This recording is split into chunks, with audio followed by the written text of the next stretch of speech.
So, I've talked a lot about egalitarianism, and I think it's important to kind of have a real defined understanding of what we know about egalitarianism and how that works. Um, in terms of the subarctic people in general, what your author says that in terms of socio-political organization.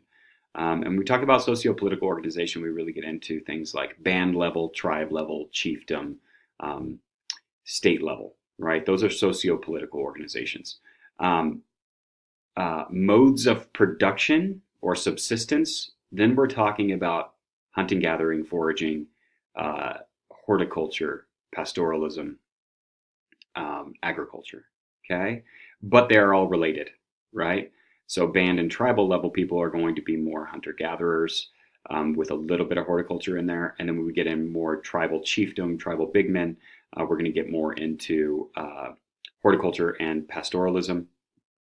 And then larger chiefdoms into state level, we're getting into agriculture. So there is a correlation there. And also, there is a total correlation between how we are organized politically and the power and hierarchy of status. Um, so the subarctic people organized themselves in small bands, which were related families, maybe as many as 10. There was a headman, and the headman was picked as a male, is usually what your book talks about, based on experience and strength. But then your book points out that they had little real power. Okay. Now, one of the pieces here is that this headman was temporary and did not have necessarily permanent life status of headman. If the headman started to kind of lose his touch with reality, it would be replaced. So temporary leadership with no real power. And one of the reasons why your book, I believe, points out that this headman had little real power is that membership was very flexible. What that meant was, let's say that we had a headman. Let's say that it was our father, okay? And let's say that we kind of, as we grow up, we don't necessarily agree with our father or that individual who's leading the group, and we just say, you know what, we're going to go try cousin's group or uncle's group over there that's about 5 miles down the river. Okay, this would have been possible because membership was flexible, and what that means is, does that headman have any real power over people? If I can leave anytime I want, it doesn't necessarily mean that they do. So I think that Sutton is really kind of focused on this idea. The other piece that we need to talk about is that Europeans, and your author points this out, Europeans assign the term tribe to these groups and uses the word chief to describe leaders of these groups. Now, we need to spend some time talking about this. Again, I think I've talked about this a little bit already, but this really needs to be kind of understood as what happens. Now, I don't know how many of you guys have taken psychology classes or sociology classes or even cultural anthropology classes when you get into the idea of the formation of self. In order to kind of form a self, you have to view others viewing you as a self, which then gives you a certain level of status, role, and prestige based on yourself in that setting or place in that society. So Europeans assigning the word tribe to these groups and asking who the leader is already changing the political makeup of these groups from maybe one of more egalitarian equality to one of hierarchy and status. Again, if the chief shows up, or if the European leaders show up with a group of men with guns, there is already a power structure in place there. The native group is going to come to them with a certain level of hesitation, with a certain level of not knowing. And if that group leader of the Europeans, because that's how Europeans definitely divided themselves, was hierarchy of status, asked to talk to the chief or the leader. The moment that a man steps forward or anybody steps forward and is recognized by that group the Europeans or that leader of that European group, then the group themselves, the native group, would then ultimately say, wow, maybe this individual does have more power. Look, they're being recognized as having more power. This has instant ramifications. And this is how we organize ourselves as small groups when we're children as well, right? When we're picking teams for something, when we were little kids and there were team captains, we, in that moment, passed over that power to divide ourselves in an equal way to these two individuals. Okay? And the same is true for what's happening with the European contact with tribal, with these band level groups being having leadership created. Now, this goes back to what I was talking about in the last slide. If there were 400 years of this kind of contact, do we really know with certainty that men were always the head men and always had the power? It could have been true. Sutton could be totally right. This could just have been a holdover that survived, that was not influenced or impacted by Europeans.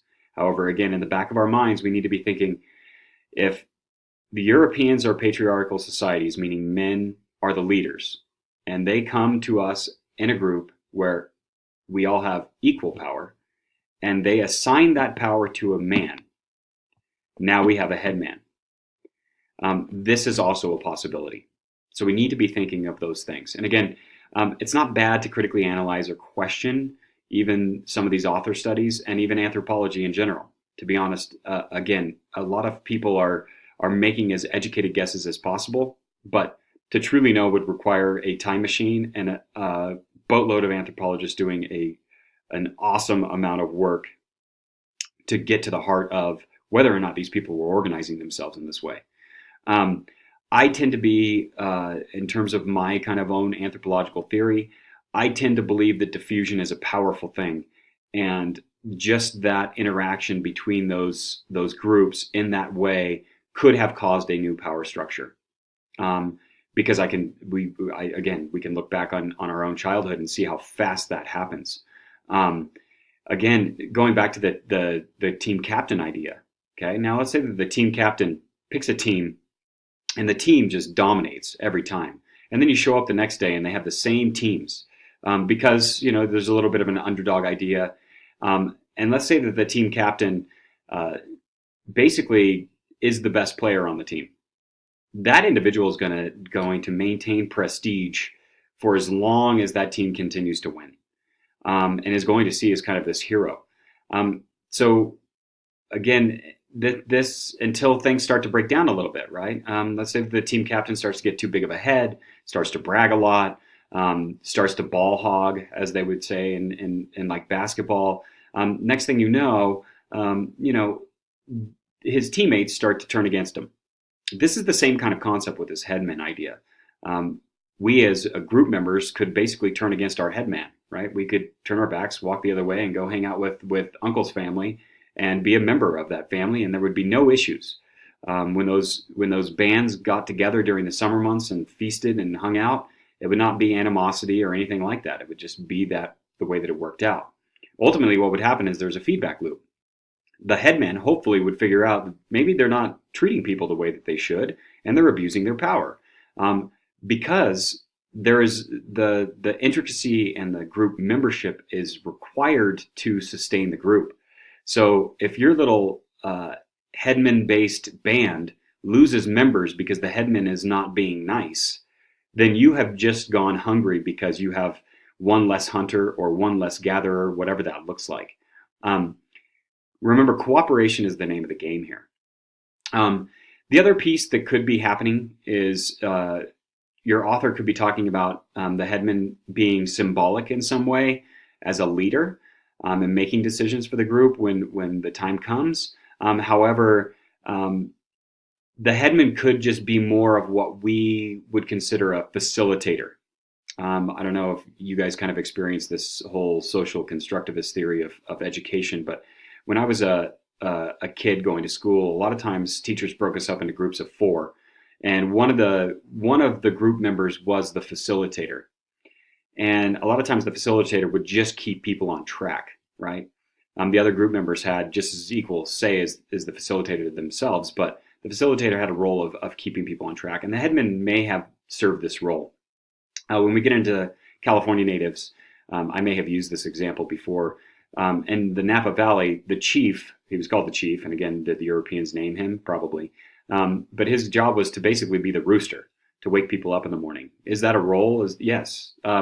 Did the council of women in the tent next door seem to have equal or more power? Yes. So the other thing that we need to think about is, well, what was the women decision making like?